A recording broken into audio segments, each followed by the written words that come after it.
Don't lie about yourself or embellish the truth just to make people think better of you despite your disabilities. I spent half my life lying about myself to avoid being judged because of my neurodiversity. And sometimes I wish I trusted people more to treat me equally. Welcome to the Workology podcast, a podcast for the disruptive workplace leader. Join host Jessica Miller-Merrill, founder of Workology.com, as she sits down and gets to the bottom of trends, tools, and case studies for the business leader, HR, and recruiting professional who is tired of the status quo. Now here's Jessica with this episode of Workology. This episode of the Workology podcast is part of a podcast series powered by the Partnership on Inclusive Apprenticeship, or PIA. PIA is funded by the U.S. Department of Labor's Office of Disability Employment Policy, or ODEP. In November of 2020, ODEP launched PIA to ensure all apprenticeship programs are inclusive and accessible to people with disabilities. PIA collaborates with employers and apprenticeship programs to help meet employer talent needs and enable people with disabilities to benefit from apprenticeships that increase their opportunities for lifelong access to high-growth, high-demand jobs. The Workology podcast is sponsored by Upskill HR and ACE the HR exam. Today, I'm joined by Earl Dube. He's an Information Technology Intern at MacroConnect and recent graduate of Bridge to Opportunity, which works to raise opportunities and transform the lives of people with disabilities through employment. Earl is a 2016 graduate of Lawrence Technological University with a bachelor's degree in game art and is a certified Cisco Information Technician. Earl, welcome to the Workology podcast. Thank you. Happy to be here. Let's just jump right in and talk about your background and what led you to seek an apprenticeship, specifically in information technology. So my background is specifically in the field of fine arts. I majored in game art at Lawrence Technological University. And before that, I went to a charter school specifically for the arts called Arts Academy in the Woods. The specialized schooling I received from AAW and Lawrence Tech helped me excel because I had mentors who understood people with mental disabilities. I can remember two people in particular who stood out to me and helped me learn. Sean Pardue, who is my biggest inspiration in learning, and Marshall Ashton, who had a brother with Asperger's syndrome, same as me. They knew how to teach me and how to approach me, and I owe a lot to them. After graduation, I participated in a number of projects and a number of jobs. One of them was with the Detroit Film Studio. My dream in life has always been to get my name in the credits of a movie, and I accomplished that working for the Detroit Film Studio. After fulfilling my dream, I was taken aback at what to do next. It was surreal feeling the accomplishment of my life goals being completed so early.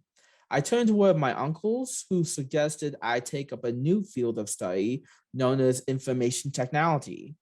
And I didn't really know how to approach it at first, but I started by enrolling myself in the Google IT certificate course. After passing and acquiring the degrees from Google, I used those credentials to gain access to a Cisco degree through Michigan Bridge to Opportunity.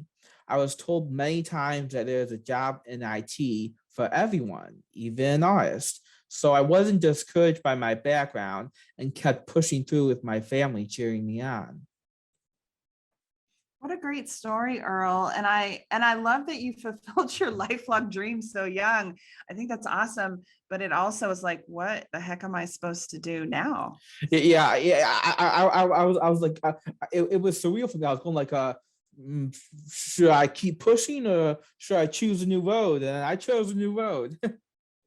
How did you connect with Three Talents and what role did they play in helping you secure an apprenticeship? I connected with them through Michigan Rehabilitation Services. There were several steps in between lessons that helped me prepare for a job and interview. I remember Sylvia Fedor from the Michigan Bridge to Opportunity. She took the time out of her day to revise and perfect every student's resume with coaching for how to write effectively. She even brought in guests who helped us prepare for mock interviews by having us each like in a circle in a roundabout ask mock interview questions, and we did rehearsals and stuff for how to answer those questions effectively. She also brought in special guests from the real industry to teach us how to remain humble and how you never stop learning in the field of information technology. I also have to thank people like Richard Lamb and Gary Hunt. I admittedly had some rough times throughout taking the classes, but if it wasn't for their patience and understanding, I would not be where I am today. Specifically, I remember that I was mentally stuck with one part of the lessons. IPv4 subnetting, it didn't come easy to me at first. It was very challenging for me to learn. So that was when I took the time and effort to quite literally lock myself in my room for 2 days. And with my motivation and determination, my aptitude, I figured it out and was able to apply myself to be able to solve that problem on my own. I didn't want to quit. I wanted to know why I was able to figure it out first. I was complimented by Gary Hunt afterwards. He said that I was the kind of guy that if I couldn't figure something out, it bothered me. And I was the kind of guy that when something bothered me, I wouldn't quit until it didn't bother me anymore. Kind of a bit of a counterintuitive quality, but I'll just say that like that willpower to never quit really helped me with the apprenticeship. How do you describe Three Talents' approach to creating an inclusive culture?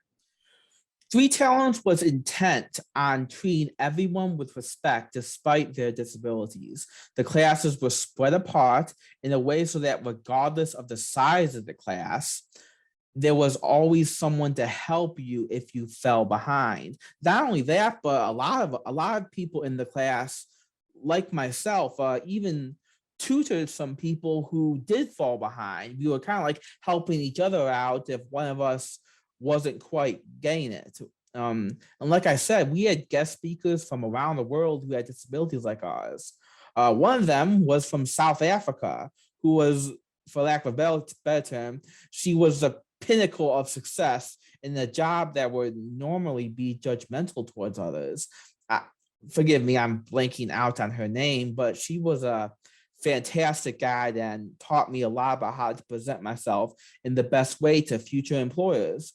But most of all, I still have to commend those like Sylvia, who created special lessons that we learned every week for on-the-job training.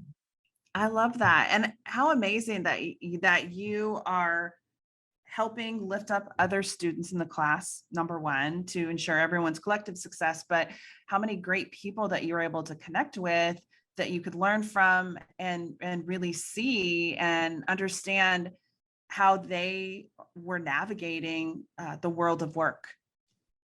Thank you. What advice would you have or would like to share with others who are neurodiverse, who are seeking an apprenticeship? I really have two pieces of advice for them. The first piece is going to be obvious piece of advice. The second piece of advice you might have to take with a grain of salt, but my first piece of advice, don't be idle.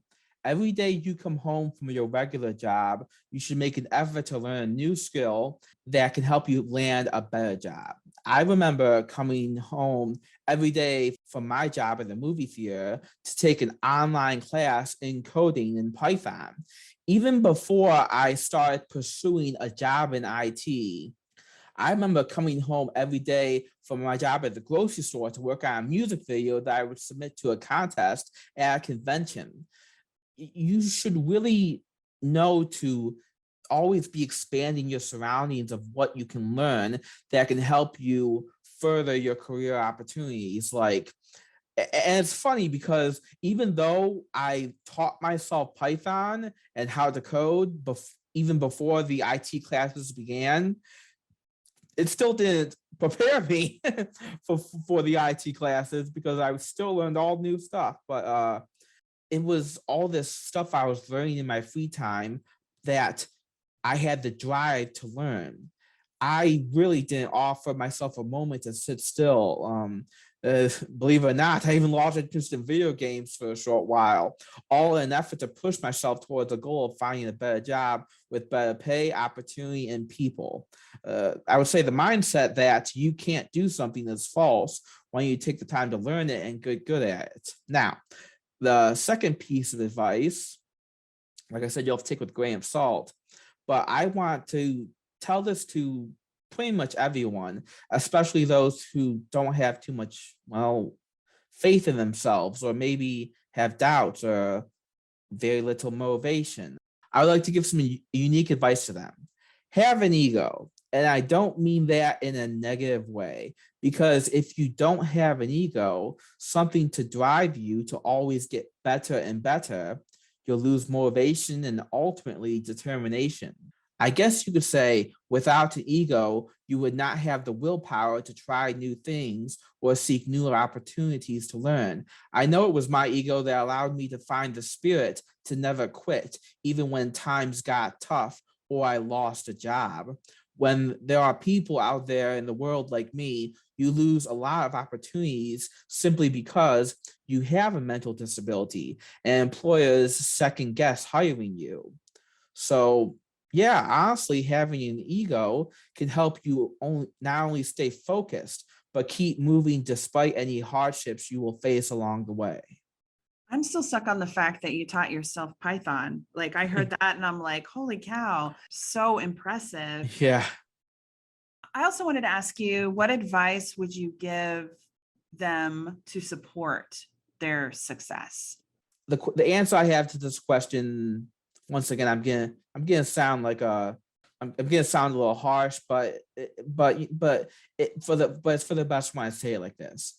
For anyone suffering from a neurodiverse disease like me, you should take it upon yourself that you have a duty, a responsibility to your peers and others like you to show the world that there should be no stigma to hiring someone who has autism. The moment you show weakness and give up on something, especially a job or an employer giving you a chance, it can fuel a stereotype from employers to not hire those with mental disabilities or disregard inclusivity apprenticeships at their company. I can even remember, for example, 3 talents at Michigan Bridge to Opportunity told me they lost a client because one of their students didn't make a good impression at the job that was offered to them after they passed their Cisco certification degree. And yeah, that's a prime example that I just want to tell everyone, like, don't contribute to that stigma, because that just keeps on setting people like you and me behind and creating a better world for people who are neurodiverse, who can help contribute to the workplace. Personally, I would tell anyone like me to not judge others like they judge you. I've lived my entire life being judged because of my mental incapacities. The last thing I would do is judge my employer when they give me a career opportunity. Remember, and this is a huge like slogan I came up with, but remember to wear your flaws as a badge that you can conquer them. Weakness is defined as your failures ruling over you. Strength is defined as you ruling over your failures. And lastly, I would tell people with neurodiversity to try to trust people more. Don't lie about yourself or embellish the truth just to make people think better of you despite your disabilities. I spent half my life lying about myself to avoid being judged because of my neurodiversity. And sometimes I wish I trusted people more to treat me equally. So inspiring. I love your perspective and your point of view. I think it's really important in terms of using obstacles, not to define us, but to empower us. And not just, this isn't just about helping ourselves, this is about lifting others up. So appreciate you sharing all these nuggets of wisdoms and your slogan, which I thought was amazing. Thank you. Tell me how you found Bridge to Opportunity and the kind of work, the things that you did working with them that put you on the path to this internship. So going back to what I said before, after I acquired that degree through in IT through the Google Certificates program, I used those credentials to find Bridge to Opportunity through Michigan Rehabilitation Services. The Cisco CCNA was a hard course, certainly not something I would recommend to those who aren't willing to make sacrifices to get through it. And I just want to share a personal experience because when I went through these classes with Bridge to Opportunity, we started with a class of 25 and ended with a class of 11. 14 people seemingly gave up on the classes within the first 2 weeks. And I felt that was, well, really unfortunate. So really, I have to tell the truth that going back to what I said before, most of these people who gave up didn't have the motivation or determination. And for classes like these that help you further yourself, get a better job with better opportunities in the information technology field where it's such a growing field. I mean, it's like technology is never going to stop breaking. So the information technology field will probably never stop either. When I finished my Cisco training with Bridge to Opportunity, I was handed off to work with Deanna and Jean Bamarillo, who helped me prepare for an interview and gave me some unique advice on how to score a job. And when I got the interview with MacroConnect, it was Gene specifically who gave me some unique advice of his own.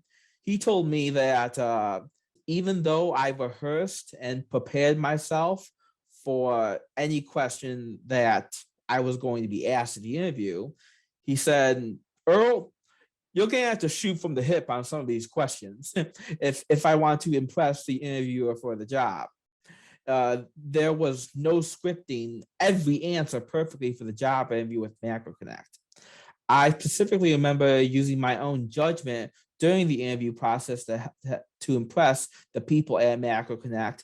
And I had to come up with a few answers without remembering my training I did for it off screen.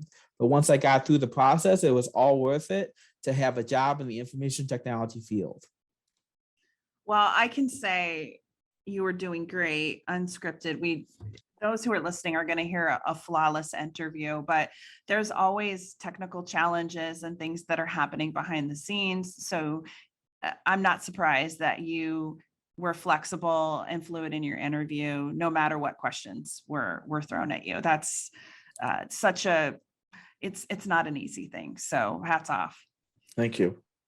Let's take a reset. This is Jessica Miller Merrill, and you're listening to the Workology podcast. Today, we are talking with Earl Dube. He's an Information Technology Intern at MacroConnect and a recent graduate of Bridge to Opportunity. This podcast is part of a podcast series powered by the Partnership on Inclusive Apprenticeship, or PIA. The Workology podcast, which is what you're listening to right now, is sponsored by Upskill HR and ACE the HR exam. This episode of the Workology podcast is part of a new podcast series powered by the Partnership on Inclusive Apprenticeship, or PIA. PIA is funded by the U.S. Department of Labor's Office of Disability Employment Policy, ODEP. ODEP launched PIA to ensure all apprenticeship programs are inclusive and accessible to people with disabilities. PIA collaborates with employers and apprenticeship programs to help meet employer talent needs and enable people with disabilities to benefit from apprenticeships that increase their opportunities for lifelong access to high-growth, high-demand jobs. So we also have a prep call for those who maybe are like, how did we connect with Earl and how do we get prepared for the podcast? So we have a prep call, and when Earl and I were talking to kind of set the stage here on the prep call, he is full of quotes. So I want to read you one that he said to me, which I really loved. So he said, "The greatest disability is that someone can have is having no confidence in themselves." So he told me this. And so I wanted to ask, based on your quote here, as a person who identifies as being neurodiverse, what would you describe as the greatest disability? And can you explain how you have overcome this? I'm just gonna say right off the bat, I would tell everyone to avoid social media because it does help. It does help with confidence in yourself in the long run, but the few times I do go on it, I always see the same thing from people who suffer from the same disabilities as me. Minorities who are always saying they can't do it, how the world is against them, and how they are shrouded in a defeatist attitude about themselves or others. Quite honestly, I'm sick of it. I want everyone to listen. Don't ever think you can't do something. We have athletes these days with no legs winning and competing in the Olympics. We have blind people who play the piano better than anyone else and can type at over 120 words per minute. We have people with the same mental disabilities winning awards and changing the world with their own inventions. Biggest example of that is Elon Musk with Tesla and SpaceX, because he has Asperger's, as he's gone on record saying. Nothing should stop you, because at the end of the day, I'll just say again, the greatest disability someone can have is no confidence in themselves. Remember that. Don't let a stereotype of a mental disability cloud your judgment and let you submit to, like, that, once again, that defeatist attitude, like that crying that I see so many times. Like, maybe you see someone staring at you because you're in a room alone, or maybe you constantly feel like people are judging you. This is why I said before, having an ego can be a helpful thing too, because it can help you ignore those judging you. But I would say to you, forget the negative of a psychology article defining you, or the thought of a medication controlling you. When you get right down to it, you have a unique mind, and you have to put yourself in a position where you're not defined by a research study nor a prescription and a pill. Don't create excuses that the medication or the psychology says you can't do it, because they only define statistics, and confidence isn't built on statistics. True story. So let's switch gears a little bit and switch over to the employer side of the house. What advice would you give to employers on how they can create inclusive apprenticeships and inclusive workplaces more broadly? So I would say, just right off the bat, employers have to learn to give others like me a chance, and everyone needs a job that grants them happiness or a sense of fulfillment. A mental or physical disability should not be a wall that stops that, because if employers do not do apprenticeships like these, then it would only worsen the situation. If you exclude a group of people who are disabled from being hired, you force that group of people into isolation, where they could end up on the streets or being abused in other jobs that do not respect them. That can cause a separation where exclusivity is put above opportunity. I would say, to go even further, even this country's homeless problem can be attributed to the fact that no one wants to give the mentally disabled the chance to rebuild their lives. I would advise employers to not create a world where jobs only cater based on what you can't do, and focus on jobs catering to what they can do for you. How has this apprenticeship changed your life? And what's your hope for the future for you and for others? Well, I'm just going to say straight out, I have never been more grateful than landing a job with Macro Connect or just the IT field in general.